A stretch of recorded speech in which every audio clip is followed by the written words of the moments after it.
E aí, pessoal, tudo certinho? Vamos lá. Ó, esperando vocês chegarem aí pra gente hoje, vai trabalhar o capítulo 8 do nosso livro, que trata de licitação. Pessoal, licitação é o calo da maioria das pessoas, né? E não é tão complicado assim, porque você tem a matéria toda regulamentada em lei, então nada que justifique tanta ojeriza como vocês costumam ter na matéria de licitação. E a gente vai, é um capítulo grande, então a gente vai obviamente selecionar aqueles pontos mais cobrados, a gente não vai conseguir fazer uma leitura dele inteiro, e vamos selecionar esses pontos mais cobrados para poder trabalhar. Eu vou fechar aqui os comentários, como a gente sempre combina, e aí a gente vai começar. Antes de mais nada, eu vou lembrar a vocês que ao final da live eu vou liberar um cupom de desconto, Mateus com TH 2020, tudo maiúsculo, né? Mateus 2020. E aí você vai ter acesso a esse livro com um cupom diferenciado, bem bacana.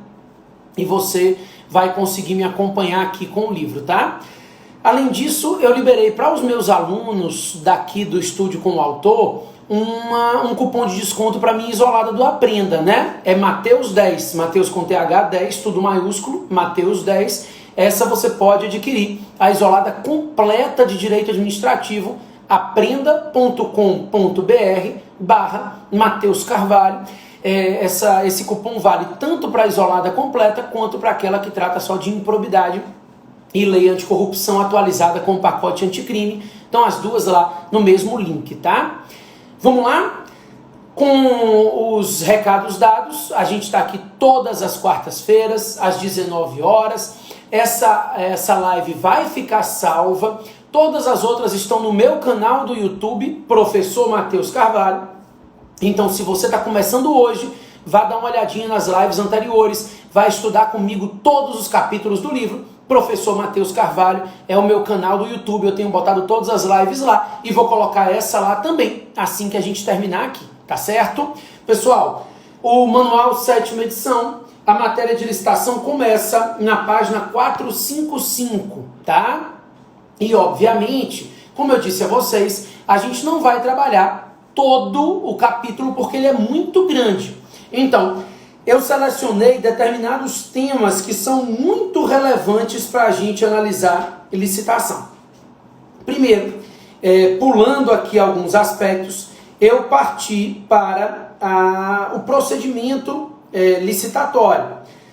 Então eu comecei a trabalhar o procedimento da concorrência. Eu pulei as modalidades, tá? Depois você dá uma... É decoreba de lei, então por isso que eu pulei. O procedimento, ele vai iniciar aqui na fase externa, que é o que me interessa, na página 487. Então, na página 487, até essa parte do procedimento da concorrência, o que a gente tem são as modalidades licitatórias, cabimento de cada uma, né, os valores. Então, dê uma olhadinha, isso é interessante. Também as regras iniciais de princípios. Só que eu vou focar nesses dois pontos, que é o procedimento licitatório e na dispensa e inexigibilidade. São os dois pontos que eu vou focar aqui. Se der tempo, ainda vou entrar um pouquinho no RDC, tá? Mas vamos lá. Primeiro, eu lembro a vocês que a fase externa da licitação se inicia com a publicação do edital. Isso está na página 487.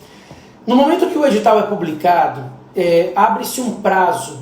Respeitando aquele prazo de intervalo mínimo, né? Já vai marcar a data para abertura dos envelopes. Então, publica o edital, já marca a data para a realização do evento com a abertura dos envelopes de habilitação e de proposta. Pois é, aí, nesse momento, qualquer cidadão pode impugnar o edital.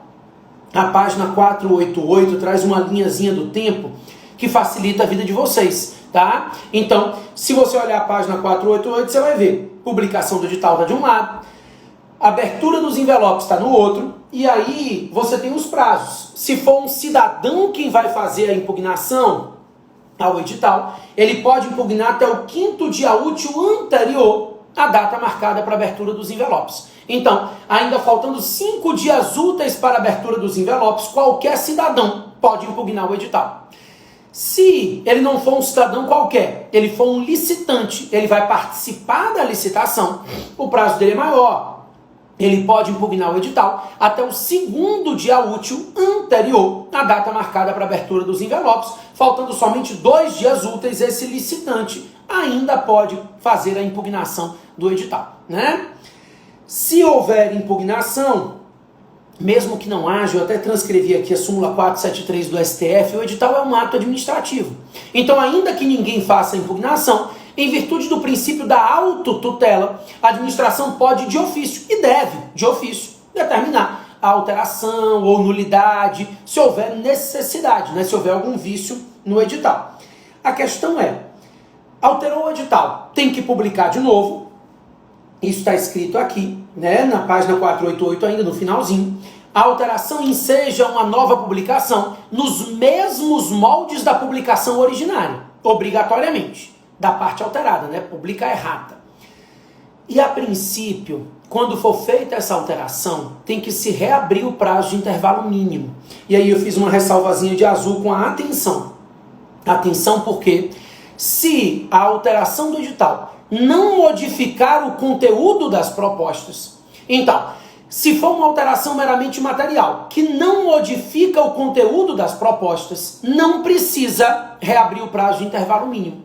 Então, publica de novo, mas não precisa reabrir o prazo de intervalo mínimo caso essa alteração não modifique o conteúdo das propostas. Ok? Beleza. Daí, passa-se a fase de habilitação. A fase de habilitação está na página seguinte, a 489. Talvez ela seja a mais importante de todas no que diz respeito às provas de concurso, porque só se pode admitir requisito de habilitação previsto em lei. Então, a gente tem aqui no penúltimo capítulo da página 489, justamente essa regra de que eu não posso estabelecer requisitos de habilitação que não estejam previstos em lei e que não sejam indispensáveis à execução do contrato, senão é fraude, né? Eu faço uma licitação, vou dar o exemplo que eu sempre dou, prova de concurso mesmo.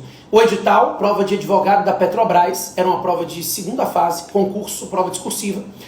Dizia que o município de Taboinhas queria fazer a quadra da pracinha e colocou como requisito de habilitação a comprovação que o sujeito tivesse experiência na construção de ginásio poliesportivo.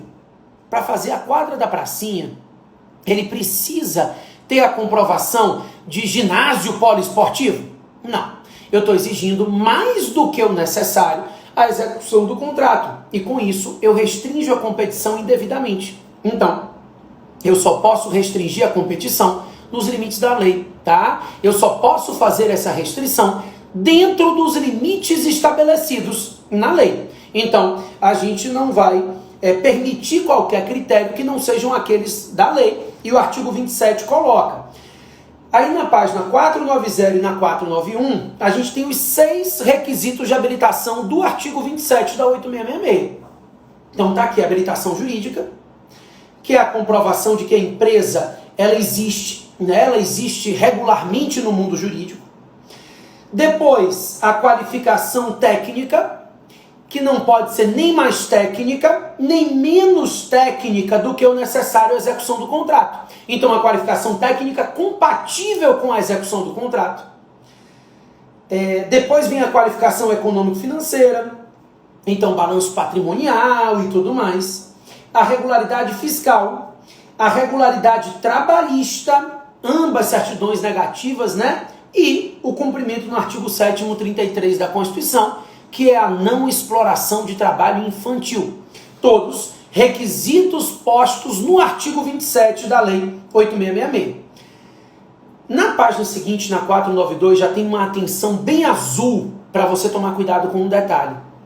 As micro e pequenas empresas, elas podem participar da licitação, mesmo que não tenham regularidade fiscal e trabalhista. Então, a atenção é essa. A Lei Complementar 123 diz que microempresas e empresas de pequeno porte serão habilitadas para a fase seguinte da licitação, ainda que não tenham regularidade fiscal e ainda que não tenham regularidade trabalhista, né? Nesse caso, a Lei Complementar 123, que foi alterada em 2016, ela diz que caso essa micro ou pequena empresa seja vencedora, aí, então ela participou, se habilitou sem regularidade fiscal e sem regularidade trabalhista, no final, caso ela seja vencedora, ela vai ter um prazo de 5 dias úteis, prorrogáveis por igual período, ou seja, por mais 5 dias úteis, para se regularizar com o fisco antes da assinatura do contrato, tá? Então, 5 dias úteis, prorrogáveis por mais 5 dias úteis para se regularizar com o fisco antes da assinatura do contrato, ok? Beleza. Daí, pessoal, a questão deixa claro, o livro, né, a gente está aqui na página, se for inabilitado tem recurso 5 dias úteis com efeito suspensivo, ainda na página 492. Então, da fase de habilitação, depois que se definiu quem foi habilitado e quem foi inabilitado, abre-se um prazo para recurso. O prazo para recurso é de 5 dias úteis e esse recurso tem efeito suspensivo, tá? Daí, o que acontece aqui? A questão, o livro fala que terminada a fase de habilitação, a gente passa para a fase de classificação e julgamento. Eu sempre lembro a vocês que o critério de julgamento é aquele que está previamente definido no edital. Então, critério de julgamento objetivo está aqui na página 493, né? Finalzinho da página. Então, ele já vai definindo que tem que ser aquele tipo de licitação, menor preço, melhor técnica. Então, o critério de julgamento é um critério objetivo. E se houver recurso, o prazo é o mesmo. Está aqui no iniciozinho da página 495. 5 dias úteis é o prazo para recurso. E esse recurso terá efeito suspensivo, tá? Então, 5 dias úteis com efeito suspensivo é o prazo para recurso, nesse caso de desclassificação, terminada a fase de classificação, né? Aí o que acontece? Eu quero que vocês deem uma olhadinha, que a página 495, ela tem um detalhe que muita gente deixa passar batido, que são as regras de preferência. Aqui a gente vai tomar um cuidadozinho, tá? A lei prevê, lá no artigo 3º, estou na página 495.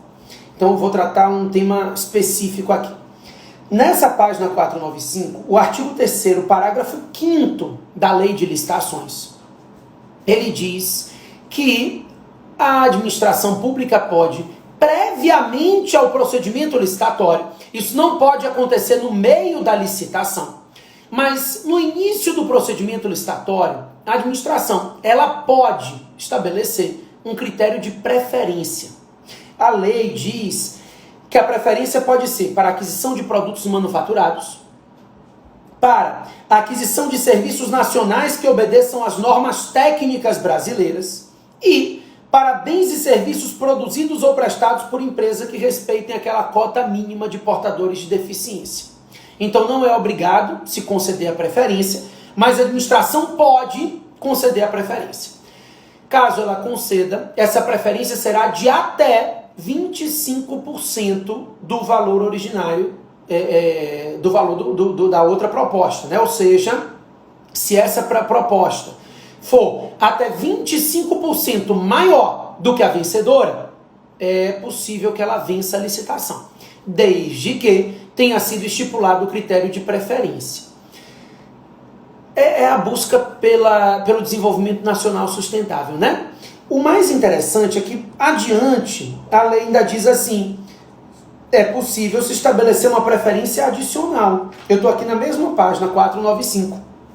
Preferência adicional para produtos manufaturados e serviços nacionais que decorram de inovação tecnológica. Então, se houver a preferência mais a preferência adicional, diante de 2 produtos manufaturados, eu posso adquirir um mais caro do que o outro, porque ele decorra de uma nova tecnologia criada no país. Nesses casos em que há preferência mais preferência adicional, aí o máximo da soma dessas preferências é 25%. Não posso dar 10 em uma, 15 em outra. No máximo, 25% é o limite das preferências, tá?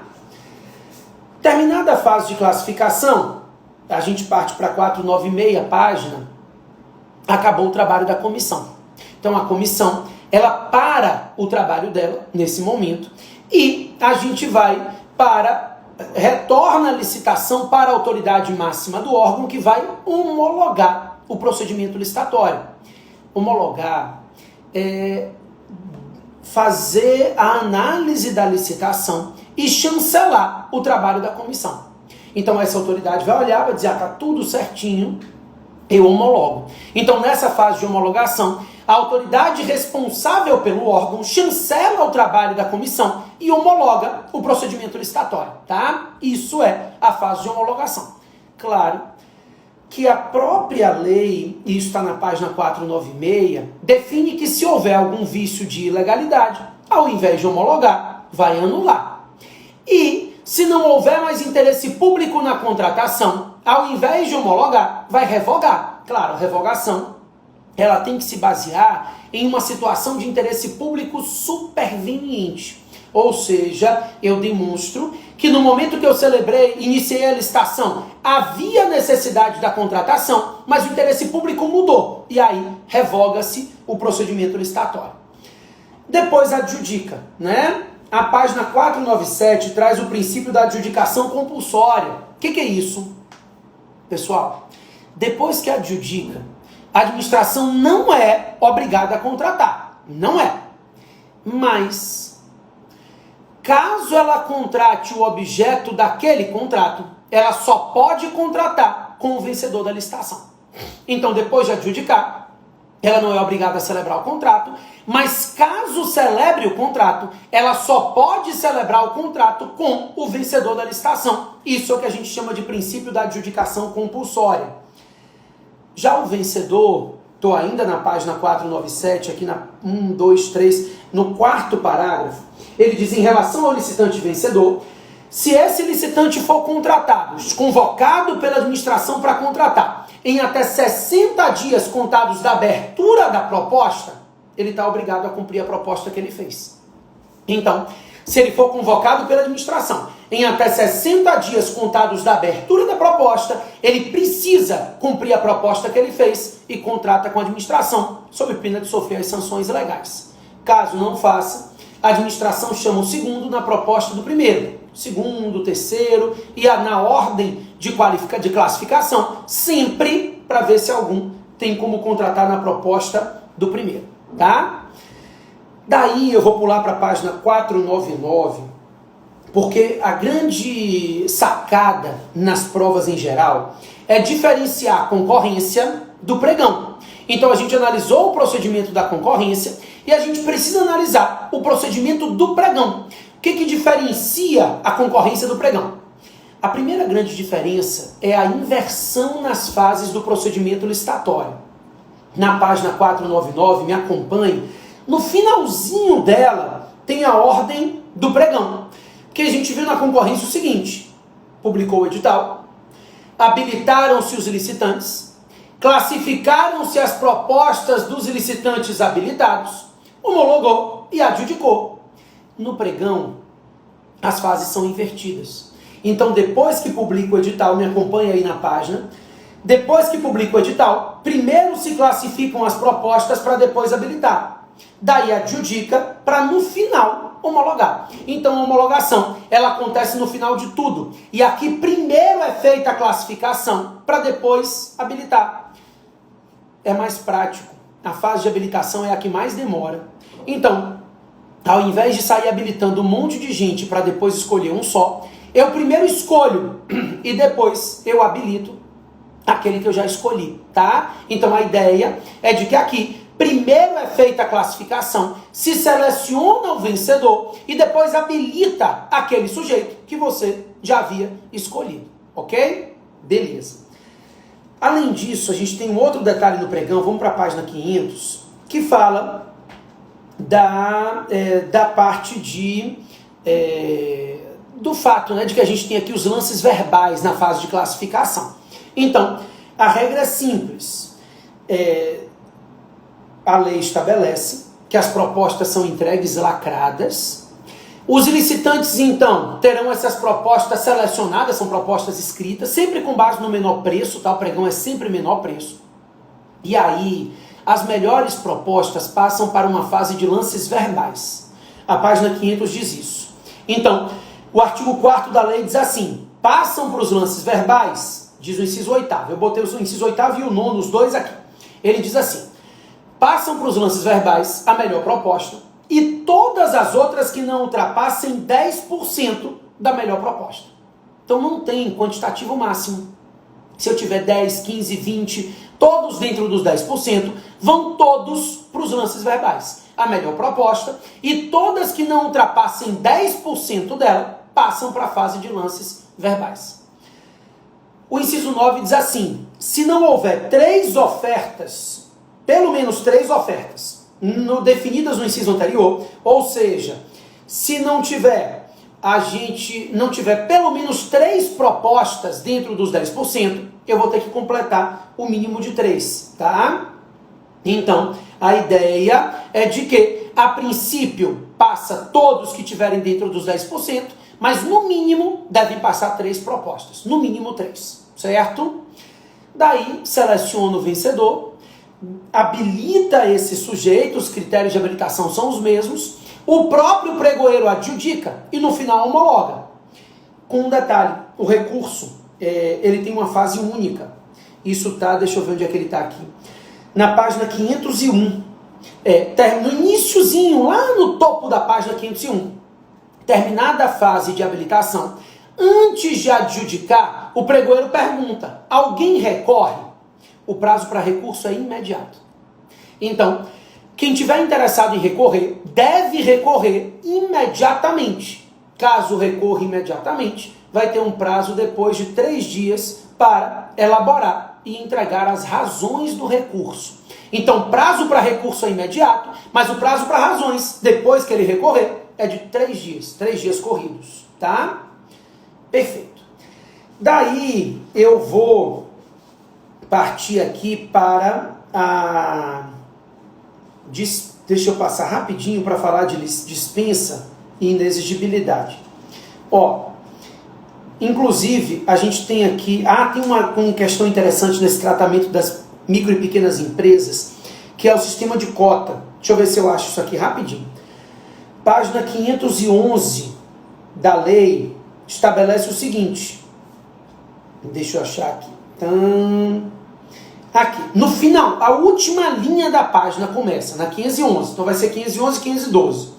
Ela começa, esse é um ponto importante. Ela diz assim, quando for uma licitação para contratos acima de R$80 mil, o ente público deve estabelecer que se o objeto for de natureza divisível, vai se estabelecer uma cota de até 25% do objeto para a contratação de microempresas e empresas de pequeno porte. Então, em se tratando de objeto de natureza divisível, para contratos acima de 80 mil, vai se estabelecer um sistema de cotas na licitação. A cota será de até 25% e entram no sistema de cotas microempresas e empresas de pequeno porte, tá? Então, nesse caso aqui, as microempresas participam na ampla concorrência e participam também no sistema de cotas. Isso é interessante, tá? Dispensa e inexigibilidade, continua aí na página 512, ele começa explicando a inexigibilidade. Então a 513 fala que a inexigibilidade, ela está no rol exemplificativo. O artigo 25 da lei prevê um rol exemplificativo de inexigibilidade. Gente, para quem chegou agora, eu quero dizer que eu vou liberar 2 cupons de desconto, já liberei um. Para as minhas isoladas do Aprenda, tem uma completíssima, começando do zero, e tem uma de improbidade já com o pacote anticrime, improbidade e lei anticorrupção.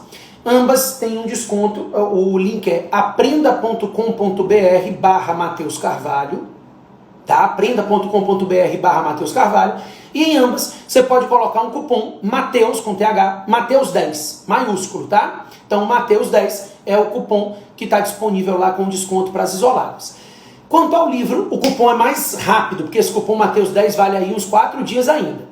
O livro não. O livro, o cupom vai ser de 1 horinha só. Vai ser Mateus 2020. Assim que a gente acabar a live, o cupom vai valer até as 9 ou as 10 horas, acho que até as 10 horas da noite. Dessa vez, eles colocaram esse cupom Mateus 2020. Tá bom? Mas vamos lá.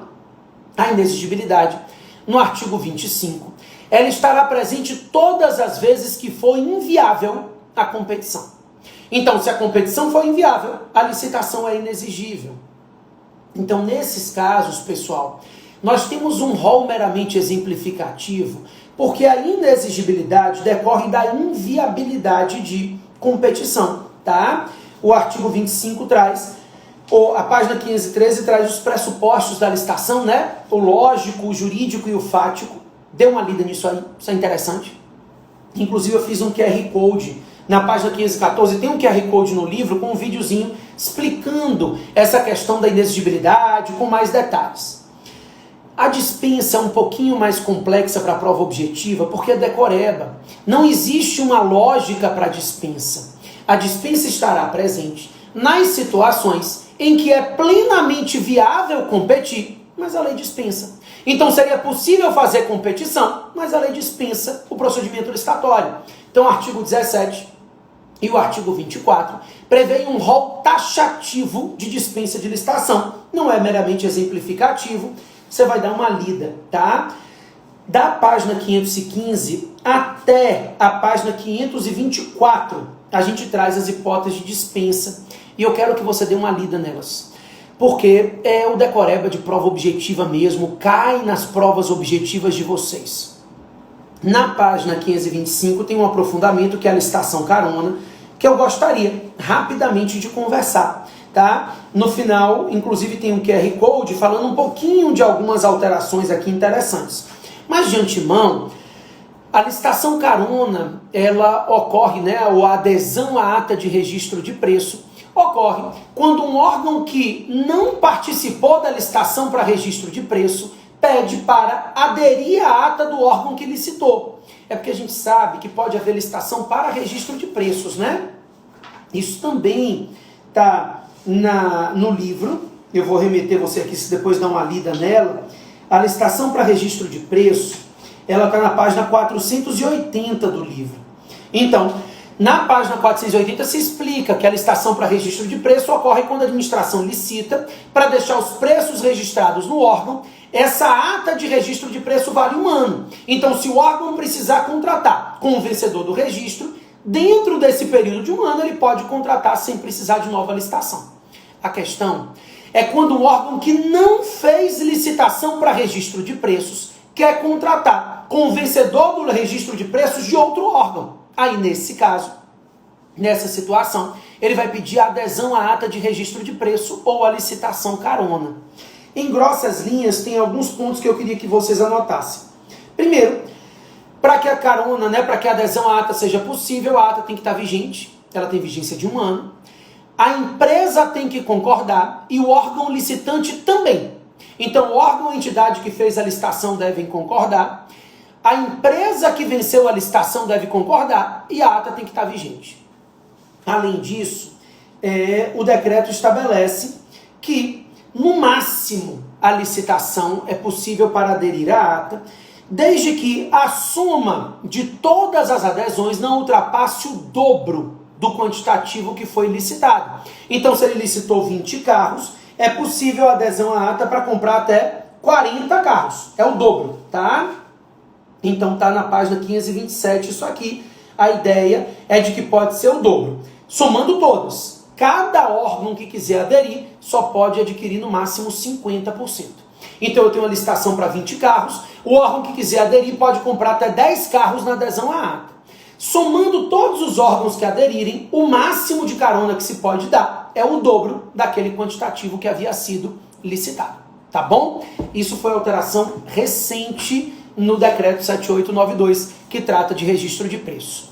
Pessoal, na próxima aula, o capítulo 9, né? Próxima quarta-feira às 19 horas, a gente vai ver o capítulo 9, que trata de contratos administrativos. O cupom já vai ser liberado para vocês, Mateus 2020, maiúsculo, com TH, e vocês vão poder adquirir o livro se não tiverem ainda, e eu vou deixar essa live salva no meu YouTube. Professor Matheus Carvalho, se inscreve lá no canal do YouTube e assiste todas as lives se você já perdeu alguma, tá certo? Pessoal, grande beijo e até a próxima.